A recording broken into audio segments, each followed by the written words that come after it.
స్పందిస్తావు పట్టించుకుంటావు అని అనుకోవడం కూడా మాకు భ్రమే అవుతుంది.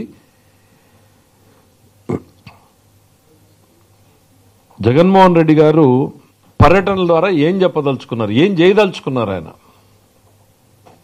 రౌడీ షీటర్లను పరామర్శించడము, బ్లేడ్ బ్యాచ్ల్ని, గంజాయి బ్యాచ్ల్ని, బెట్టింగ్ బ్యాచ్ల్ని ఇవన్నింటినీ సమీకరించుకుని రాష్ట్రంలో అరాచకాన్ని విధ్వంసాన్ని సృష్టించడమే లక్ష్యంగా జగన్మోహన్ రెడ్డి గారు పర్యటనలు సాగుతున్నాయి. ప్రజల్ని అప్రమత్తం కావాలని మేము కోరుకుంటున్నాం. మేము అవేర్నెస్ క్రియేట్ చేయదలుచుకున్నాం.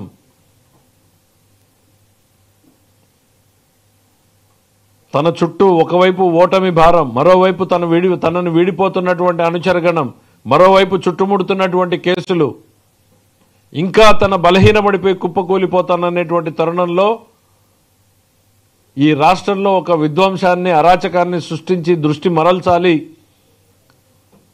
అనేటువంటి ఆలోచనతో. ఎందుకండి జగన్మోహన్ రెడ్డి గారు తల్లికి వందనంలో మేము 15,000 రూపాయలు ఇస్తే మీకు కడుపు మంటనా?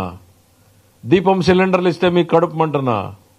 డిఎస్సీలు పిలిస్తే మీకు కడుపు మంటనా? ల్యాండ్ టైటిలింగ్ యాక్ట్ రద్దు చేస్తే మీకు కడుపు మంటనా? లేకపోతే పేదవాడికి ఇంత అన్నం పెడితే మీకు కడుపు మంటనా? ఏం చేశాం? మేమేం చేశాం? మేము చేసింది మంచి పనులే కదా. వేల లక్షల కోట్ల రూపాయలు పెట్టుబడులు వస్తున్నాయి, అది మీ కడుపు మంట. దానికి మందు లేదు జగన్మోహన్ రెడ్డి గారు. తాత్కాలికంగా ఏ జలుసులు లాంటివి తీసుకోవచ్చేమో కానీ రాజకీయంగా ఇట్లాంటి దుర్మార్గపు ఆలోచనలు ప్రజలు అర్థం చేసుకుంటే మళ్ళీ ఇంకొక 10 ఏళ్లకు కానీ మీరు అధికారం దరిదాపుల్లేక కాదు, ఆ 10 సంఖ్యను కూడా దాటనటువంటి తీర్పుల్ని చూడాల్సి ఉంటుంది.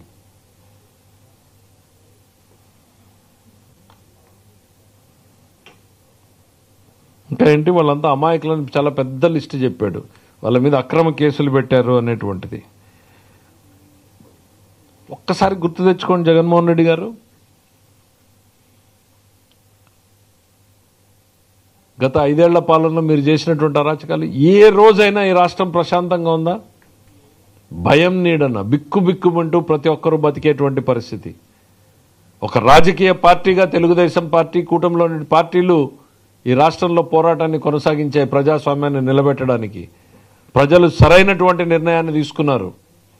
అందుకే ఈ అద్భుతమైనటువంటి తీర్పునిచ్చారు. మర్చిపోయారా? మీరు అచ్చెన్నాయుడు గారు సర్జరీ చేసుకుని కనీసం కూర్చోవడానికి సాధ్యం కానటువంటి పొజిషన్లో ఉంటే